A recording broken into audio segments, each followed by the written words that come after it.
Let's remember the power of connections and the potential that lies within each of us. Together, we can create meaningful conversation and forget lasting relationships. Thank you for being here, and let's make this an unforgettable experience. Tirada sa opisina. The program. Thank you.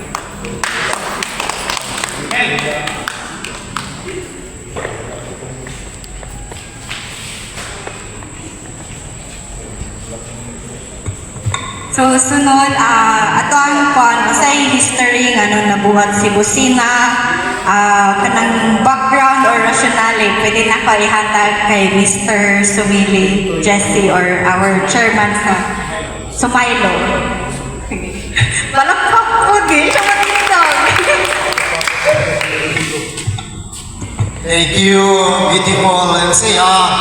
Wala kong team daw kay Sumeli lang yung ito. Sumeli is first time na nagkaroon ng eleksyon na mabuo yung mga SM terminals na SM Transport.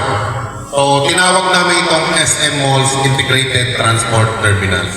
So, halos lahat ng SM na ruta, magkakasama po kami doon at ako yung unang na-elect. Pero hindi ako ang nag-incorporate kasi noong ruta. Kaya nagkaroon ng konting aberya. Kaya sabi ko, sige, ibabalik ko sa iyo yan. Hindi naman natin talaga maiwasan eh.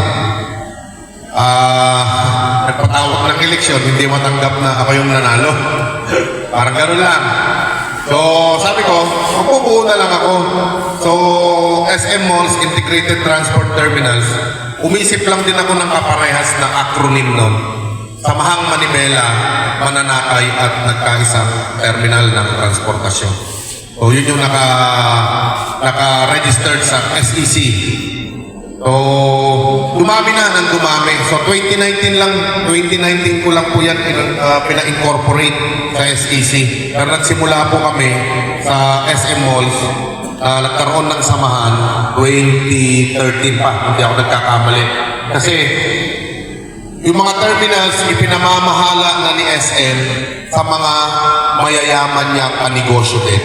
Na dati, nag-uupa lang kami ng terminal per slot doon sa loob ng SM terminals.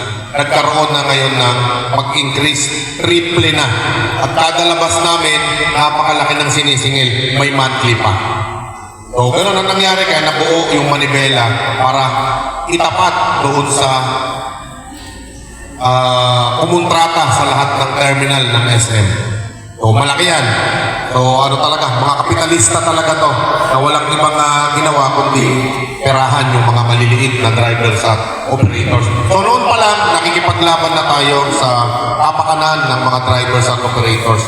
Nung nagsimula yung PUBMP na ipinatupad ng nakaraang administrasyon 2017, kasama na po tayo sa Senado at sa Kongreso na nakikipaglaban dito.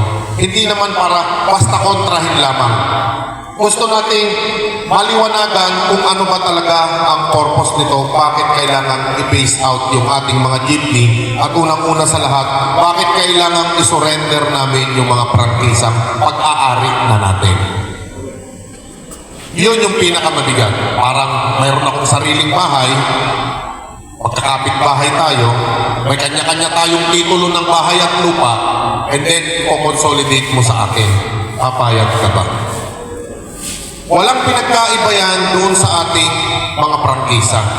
Na bakit kailangan nating pagsama-samahin at isurrender doon sa chairman o doon sa kooperatiba na kapag ka nahawak na nila yung ating prangkisa, hawak na tayo sa liig. Bakit? Kasi sunod-sunuran na tayo sa kanila. Kung hindi ka susunod sa amin, itadrop namin. Tignan mo, nagkaroon pa siya ng karapatan doon sa prangkisa mo. Siya na ngayon ang nasusunod na i-drop yung prangkisa mo. Daig pa niya yung LTFRB. Diba? Daig pa niya yung LTFRB. Sino ka para gawin mo yun?